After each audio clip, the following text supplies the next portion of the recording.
ఆకాశవాణి ప్రాంతీయ వార్తలు చదువుతున్నది మొక్కపాటి లక్ష్మీనాగమాధురి.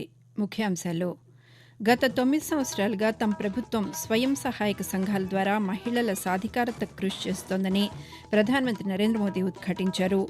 నవరత్నాలు పేదలందరికీ ఇళ్లు పథకం కింద ఇళ్లు నిర్మించుకునే మహిళలకు పావలా వడ్డీకే రుణాలు ఇస్తున్నట్లు ముఖ్యమంత్రి వైఎస్ జగన్మోహన్ రెడ్డి పేర్కొన్నారు. దేశంలోని ప్రతి గ్రామం సుస్థిరాభివృద్ది సాధించడమే వికసిత్ భారత్ లక్ష్యమని కేంద్ర పంచాయతీరాజ్ శాఖ సహాయ మంత్రి కపిల్ మోరేశ్వర్ పాటిల్ అన్నారు. రాజ్యాంగ నిర్మాత డాక్టర్ బిఆర్ అంబేద్కర్ విగ్రహావిష్కరణ సందర్భంగా విజయవాడలో రేపు వాహనాల రాకపోకల దారి మళ్లిస్తున్నారు. వార్తల వివరాలు: గత 9 సంవత్సరాలుగా తమ ప్రభుత్వం స్వయం సహాయక సంఘాల ద్వారా మహిళల సాధికారతకు కృషి చేస్తోందని ప్రధానమంత్రి నరేంద్ర మోదీ ఉద్ఘాటించారు. వికసిత్ భారత్ సంకల్పయాత్ర లబ్దిదారులతో ప్రధానమంత్రి ఈరోజు దృశ్య మాధ్యమం ద్వారా సంభాషించారు. కార్యక్రమంలో కేంద్ర మంత్రులు, పార్లమెంటు సభ్యులు పాల్గొన్నారు. ఈ సందర్భంగా ప్రధానమంత్రి పలువురు కేంద్ర ప్రభుత్వ పథకాల లబ్దిదారులతో మాట్లాడి వారికి కేంద్ర ప్రభుత్వ పథకాలు అందుతున్న వివరాలను అడిగి తెలుసుకున్నారు. అలాగే సంకల్పయాత్ర ద్వారా వారు ఏ విధంగా లబ్ది పొందుతున్నారో కూడా ప్రధానమంత్రి తెలుసుకున్నారు. లబ్దిదారులతో ప్రధానమంత్రి సంభాషిస్తూ రానున్న రోజుల్లో స్వయం సహాయక సంఘాల ద్వారా 2 కోట్ల మంది మహిళలను లక్షాధికారులుగా చేయాలనేది తమ సంకల్పమని పేర్కొన్నారు. వికసిత్ భారత్ సంకల్పయాత్ర ద్వారా లబ్ది పొందుతున్న వారు తమ చుట్టుపక్కల వారికి కూడా అవగాహన కల్పించి లబ్ది చేకూర్చాలని ప్రధానమంత్రి సూచించారు. నవరత్నాలు పేదలందరికీ ఇళ్లు పథకం కింద నిర్మిస్తున్న గృహాలకు ప్రతి ఇంటిపై ₹1,00,000కు పైగా మౌలిక వసతుల కల్పనకు ఖర్చు పెడుతున్నట్లు ముఖ్యమంత్రి వైఎస్ జగన్మోహన్ రెడ్డి పేర్కొన్నారు. నవరత్నాలు పేదలందరికీ ఇళ్లు పథకం తొలి విడత లబ్దిదారులకు వడ్డీ రీయింబర్స్మెంట్ నగదును ముఖ్యమంత్రి ఈరోజు తాడేపల్లి క్యాంపు కార్యాలయం నుంచి వారి ఖాతాల్లో జమ చేశారు. ఈ సందర్భంగా ముఖ్యమంత్రి మాట్లాడుతూ ఈ పథకం కింద ఇప్పటివరకు 12.77 లక్షల మందికి 4,500 కోట్ల రూపాయలు బ్యాంకు రుణాల ద్వారా అందించినట్లు తెలిపారు. ఇళ్లు కట్టుకుంటున్న మహిళలపై భారం పడకుండా పావలా వడ్డీకే రుణాలందిస్తూ ఆపై వడ్డీ భారాన్ని ప్రభుత్వమే భరిస్తోందని జగన్మోహన్ రెడ్డి పేర్కొంటూ, ఈరోజు మరో 47 కోట్లు రిలీజ్ చేస్తా ఉన్నాం. పావులా వడ్డీకే ఇలా ప్రతి అక్క చెల్లెమ్మకు కూడా మంచి జరిగిస్తూ 35,000 రూపాయలు వాళ్లకు వెసులుబాటు కల్పిస్తూ వాళ్లకు ఇస్తూ తద్వారా వాళ్ళ ఇళ్ల నిర్మాణం పురోగతి వేగం పెంచే కార్యక్రమం మంచి ఉద్దేశంతో జరుగుతూ ఉంది. 31,19,000 ఇళ్ల స్థలాలు నా అక్క చెల్లెమ్మలకు ఇవ్వగలగడం, అందులో ఇప్పటికే 22,25,000 ఇళ్ల నిర్మాణం కూడా జరుగుతూ ఉండడం, దాదాపుగా 3,70,000 రూపాయలు ఆ ఇన్ఫ్రాస్ట్రక్చర్ అయితేనేమి, ఆ ఇంటి నిర్మాణానికి అయితేనేమి ఖర్చు అవుతా ఉన్న పరిస్థితుల్లో 1,80,000 రూపాయలు ఆ అక్క చెల్లెమ్మలకు నేరుగా ఇస్తా ఉన్నాం. కేంద్ర ప్రభుత్వం అమలు చేస్తున్న సంక్షేమ పథకాలను వివరించేందుకు నిర్వహిస్తున్న వికసిత్ భారత్ సంకల్పయాత్రలో ప్రజలు పెద్ద సంఖ్యలో పాల్గొంటున్నారు. గత 2 నెలలుగా దేశంలోని వివిధ ప్రాంతాల్లో జరుగుతున్న ఈ యాత్రలో ఇప్పటివరకు 15 కోట్ల మంది ప్రజలు భాగస్వాములు కావడం విశేషం. ప్రధానమంత్రి నరేంద్ర మోదీ గత నవంబర్ 15వ తేదీన ఈ యాత్రను ప్రారంభించారు. యాత్ర ఆరంభమైన నాటి నుండి రాజస్థాన్, మధ్యప్రదేశ్, ఛత్తీస్గఢ్, ఆంధ్రప్రదేశ్, తెలంగాణ రాష్ట్రాల్లో ప్రజలు పెద్ద సంఖ్యలో పాల్గొంటున్నారు. గత డిసెంబర్ 13వ తేదీన 4వ వారం ముగిసే సమయానికి 2,06,00,000 మంది యాత్రలో పాల్గొన్నారు.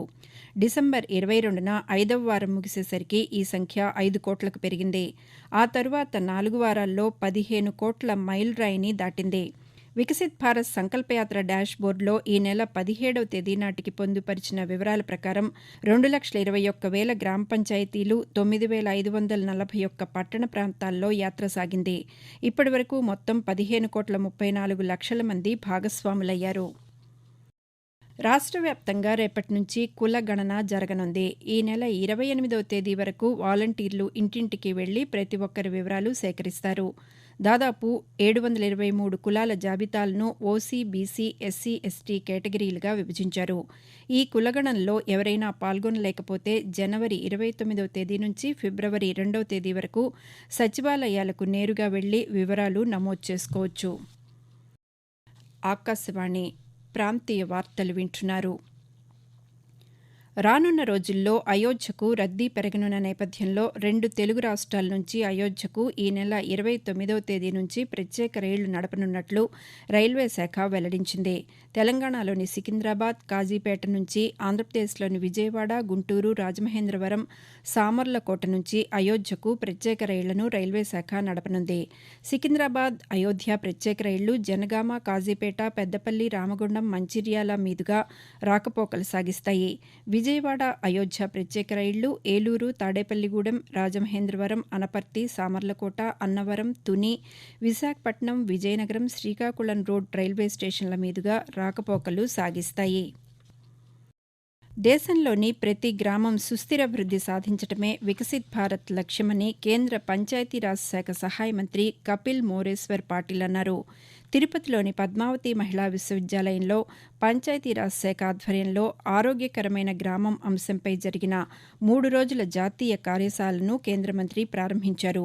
ఈ సందర్భంగా ఆయన మాట్లాడుతూ నరేంద్ర మోదీ నాయకత్వంలో అమలవుతున్న ప్రతి పథకం మారుమూల గ్రామాల నుంచే ప్రారంభిస్తున్నారని తెలిపారు.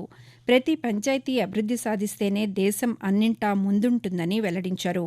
డిజిటల్ ఇండియాలో భాగంగా ప్రతి పంచాయతీని ఇంటర్నెట్తో అనుసంధానిస్తామని కేంద్ర మంత్రి పేర్కొంటూ हमारे देश में इसको 9 गोल में परिवर्तित किया है और जिस गांव में 9 गोल अचीव हो जाएंगे वो गांव विकसित भारत की ओर बढ़ने वाला पहला कदम होगा. हमारे प्रधानमंत्री 2047 में जब हमारे आजादी को 100 साल होंगे उस वक्त हमारा भारत विकसित होगा, ऐसा नारा हमारे प्रधानमंत्री ने दिया है. రాజ్యాంగ నిర్మాత డాక్టర్ బిఆర్ అంబేద్కర్ విగ్రహావిష్కరణ సందర్భంగా విజయవాడలో రేపు వాహనాల రాకపోకల దారి మళ్లిస్తున్నట్లు traffic deputy commissioner of police K Chakravarthi తెలిపారు. రేపు ఉదయం 11 గంటల నుంచి రాత్రి 10 గంటల వరకు ఈ ఆంక్షలు అమల్లో ఉంటాయన్నారు. ఇందిరాగాంధీ మున్సిపల్ స్టేడియం వద్ద 1,35,000 మందితో భారీ బహిరంగ సభ జరగనున్న నేపథ్యంలో బెన్ సర్కిల్ నుంచి పోలీస్ కంట్రోల్ రూమ్ వరకు, బందర్ రోడ్, 5వ number route, Eluru road Sitarampuram junction నుంచి రెడ్ సర్కిల్ వరకు, శిఖామణి సెంటర్ నుంచి వాటర్ ట్యాంక్ రోడ్డు వరకు అంబేద్కర్ విగ్రహం ప్రారంభోత్సవానికి వచ్చే వాహనాలను మాత్రమే అనుమతిస్తామని, ఇతర వాహనాలను అనుమతించమని ఆయన స్పష్టం చేశారు. పశ్చిమ గోదావరి జిల్లా ఆకివీడు మండలం దుంపగడపలో నిన్న జరిగిన వికసిత్ భారత్ గ్రామసభలో అధికారులు కేంద్ర ప్రభుత్వ సంక్షేమ పథకాలను ప్రజలకు వివరించారు. గుంటూరు జిల్లా కాకుమాన్ మండలం కొమ్మూరు గ్రామ పంచాయతీ కార్యాలయంలో నిన్న నిర్వహించిన వికసిత్ భారత్ కార్యక్రమంలో కేంద్ర ప్రభుత్వ ఆర్థిక వ్యవహారాల శాఖ సంయుక్త కార్యదర్శి సాల్మన్ ఆరోగ్యరాజ్ పాల్గొని వివిధ ప్రభుత్వ శాఖలు ఏర్పాటు చేసిన స్టాళ్లను సందర్శించారు. వైఎస్ఆర్ కడప జిల్లాలో 1,10,000 మందిని వికసిత్ భారత్ సంకల్పయాత్ర ప్రతిజ్ఞలో భాగస్వామ్యం చేశామని, 58,000 మంది ప్రజలకు ఆరోగ్యపరమైన సమస్యలను పరిష్కరించామని వికసిత్ భారత్ సంకల్పయాత్ర జిల్లా కోఆర్డినేటర్ ప్రభాకర్ రెడ్డి తెలిపారు. వికసిత్ భారత్ సంకల్పయాత్ర ప్రచార రథం నిన్న చిత్తూరు చేరుకుంది. దేశంలో సంక్షేమ పాలనకు ఆద్యుడు నందమూరి తారక రామారావు అని తెలుగుదేశం పార్టీ అధినేత నారా చంద్రబాబు నాయుడు తెలిపారు.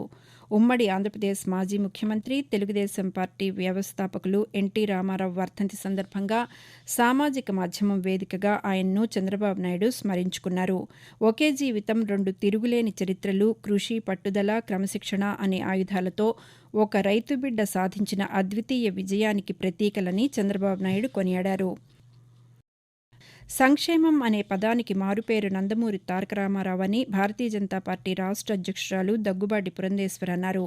ఉమ్మడి ఆంధ్రప్రదేశ్ మాజీ ముఖ్యమంత్రి నందమూరి తారక రామారావు వర్ధంతి సందర్భంగా విజయవాడ ఎన్టీఆర్ సర్కిల్లో ఆయన విగ్రహానికి పూలమాలలు వేసి ఆమె నివాళులర్పించారు. ఆకాశవాణి ప్రాంతీయ వార్తలు ముగించే ముందు ముఖ్యాంశాలు మరొకసారి. గత 9 సంవత్సరాలుగా తమ ప్రభుత్వం స్వయం సహాయక సంఘాల ద్వారా మహిళల సాధికారతకు కృషి చేస్తోందని ప్రధానమంత్రి నరేంద్ర మోదీ ఉద్ఘాటించారు. నవరత్నాలు పేదలందరికీ ఇళ్లు పథకం కింద ఇళ్లు నిర్మించుకునే మహిళలకు పావలా వడ్డీకే రుణాలు ఇస్తున్నట్లు ముఖ్యమంత్రి వైఎస్ జగన్మోహన్ రెడ్డి పేర్కొన్నారు. దేశంలోని ప్రతి గ్రామం సుస్థిరాభివృద్ది సాధించడమే వికసిత్ భారత్ లక్ష్యమని కేంద్ర పంచాయతీరాజ్ శాఖ సహాయ మంత్రి కపిల్ మోరేశ్వర్ పాటిల్ అన్నారు. రాజ్యాంగ నిర్మాత డాక్టర్ బిఆర్ అంబేద్కర్ విగ్రహావిష్కరణ సందర్భంగా విజయవాడలో రేపు వాహనాల రాకపోకల దారి మళ్లిస్తున్నారు. ఆకాశవాణి ప్రాంతీయ వార్తలు ఇంతటితో సమాప్తం.